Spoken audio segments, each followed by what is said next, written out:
Hello students, welcome to AD study 26। और आज की इस वीडियो में हम स्टार्ट करने वाले हैं हमारी एक नई शॉर्ट स्टोरी फ्रॉम MEG 07 जिसका नाम है कॉपरफील्ड इन द जंगल, जिसको लिखा है रस्किन बॉन्ड ने। शॉर्ट स्टोरी की समरी स्टार्ट करने से पहले अगर आपने अभी तक वीडियो को लाइक नहीं किया तो लाइक कर दीजिए और चैनल को भी सब्सक्राइब कर दीजिए। सब्सक्राइब करना आपके लिए तो फ्री है, लेकिन ये हमें मोटिवेट करता है कि हम आपको बेस्ट क्वालिटी कंटेंट प्रोवाइड कर पाएँ, वो भी बिल्कुल फ्री में। The short story was first published in Tigers Forever Poems and Stories in 1996. It is an autobiographical story. अब जो ये शॉर्ट स्टोरी है वो सबसे पहले पब्लिश हुई थी 1996 में in the book tigers forever poems and stories, और ये एक ऑटोबायोग्राफिकल अकाउंट है। इसमें रस्किन बॉन्ड ने अपनी जो थोड़ा सा उनकी लाइफ का पार्ट है उसको डिपिक्ट किया है। अब जैसे कि हमेशा मैं आपको बोलता हूँ कि आपको राइटर के बारे में हमेशा पता होना चाहिए। मैं पूरा ये ऑलरेडी आपको हमारी पिछली video no room for the leopard में भी समझा चुका हूँ, तो शॉर्ट में बता देता हूँ। Ruskin bond famous Indian writer हैं, बच्चों के बहुत वेल नोन राइटर है इंडिया में। 1934 में इनका जन्म हुआ था और इन्होंने 500 से ज़्यादा शॉर्ट स्टोरी, ऐसे और नॉवेल्स लिखे हैं, और इन्होंने लगभग 69 बुक्स लिखी है फॉर चिल्ड्रन।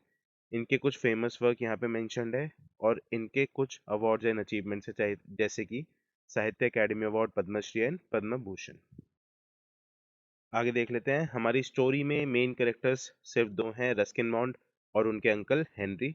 इसके अलावा दो और कैरेक्टर्स हैं, एक तो अंकल हेनरी के कुछ फ्रेंड्स हैं वो, प्लस रस्किन बॉन्ड के ग्रैंडफादर।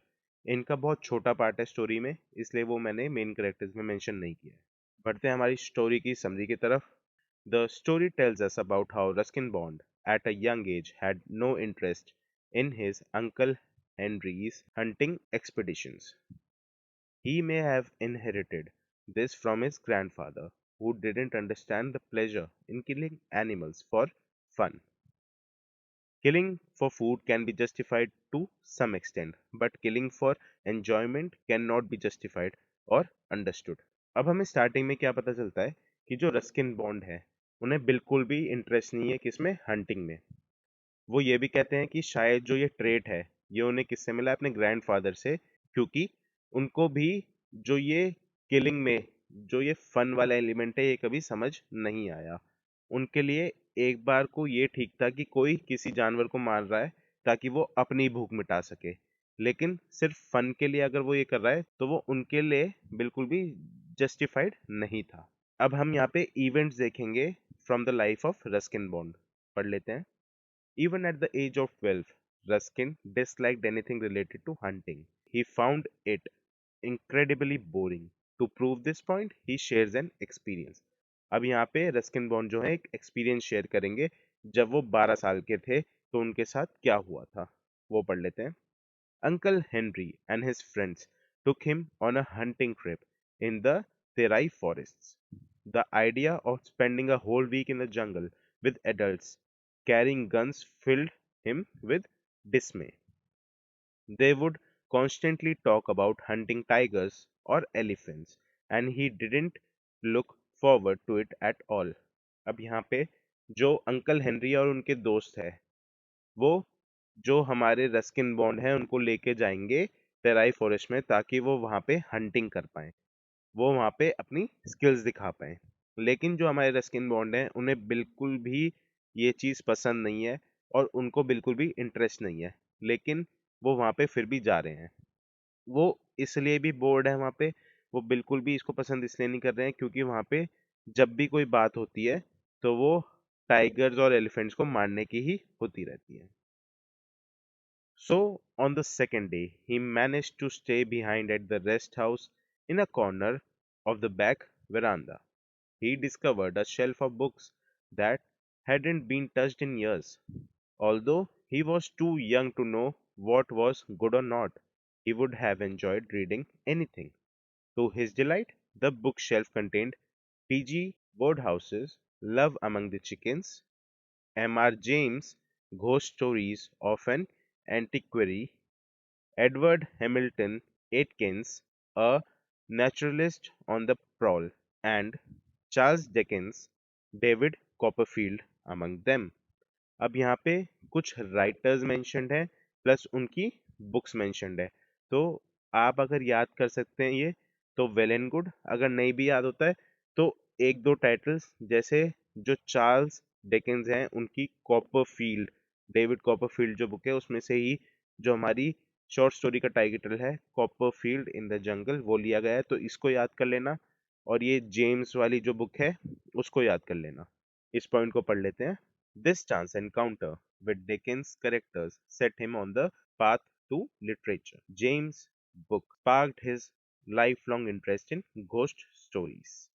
तो यहाँ पे सिंपल है कि जो डिकेंस के करेक्टर्स थे उन्होंने उनको कहाँ पे मोटिवेट किया, to the path of literature. और जेम्स की जो बुक थी, घोस्ट बुक्स थी, उनका जो स्पार्क था, उनका जो इंटरेस्ट था वो बढ़ा दिया था in the ghost stories. Ruskin's imagination awakens as soon as he stumbles upon the books. Who could have left them there?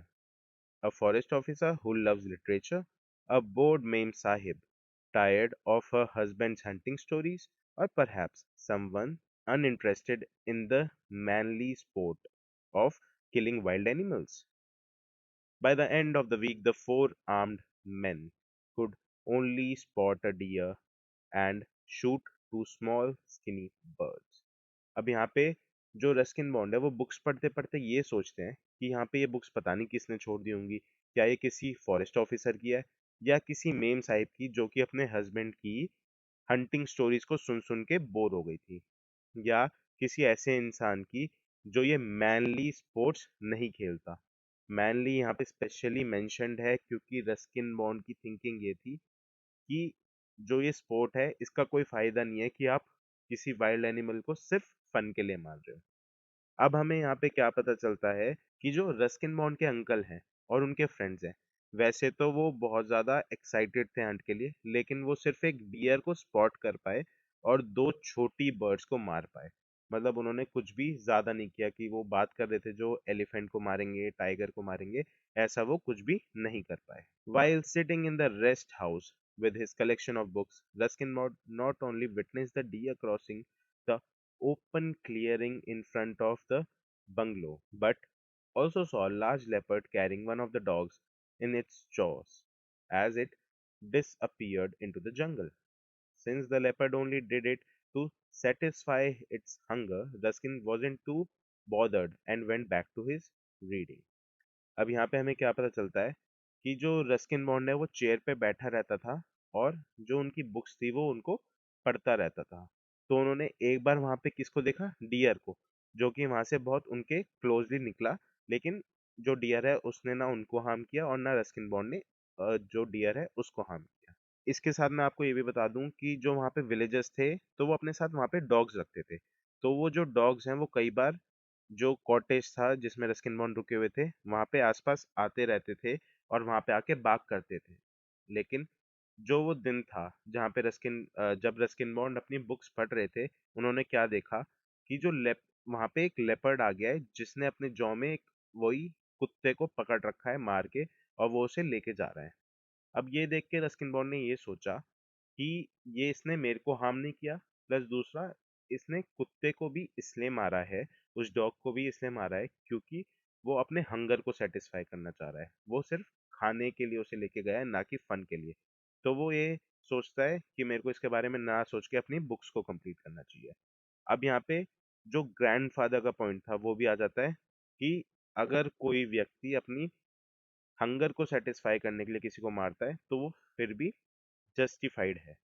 तो यहाँ पे वही पॉइंट फिर से हाईलाइट किया गया है। आगे देखते हैं। However, the hunting party refused to believe him, thinking that his imagination was running wild due to the influence of Dickens' vivid portrayal of Master Copperfield. Ruskin brings the unfinished novel back with him. अब यहाँ पे हम last 2 points में क्या देखते हैं कि जो रस्किन बॉन्ड है वो अपने अंकल को बताता है कि ऐसे इंस्टेंस हुए थे जहाँ पे मैंने एक डियर देखा था और उसके बाद एक लेपर्ड जो कि एक कुत्ते को लेके गया था अपने साथ। तो उनके अंकल और जो उनके फ्रेंड्स हैं वो बिल्कुल भी नहीं मानते इस बात को, और वो हंस के ये कहते हैं कि आप बहुत ज़्यादा इन्फ्लुएंस हो गए हो मास्टर कॉपरफील्ड से, जो कि एक मेन कैरेक्टर था from the novel bye Dickens. Last में रस्किन बॉन्ड क्योंकि वो बुक्स वहाँ पे अबेंडेंट थी, पता नहीं था किसकी है, तो वो ये सोच के कि ये बुक्स यहाँ पे ऐसे ही पड़ी रहेंगी, उसमें से जो नॉवल वो पढ़ रहे थे वो ले जाते हैं अपने साथ अपने घर, ताकि वो उसको फिनिश कर पाए।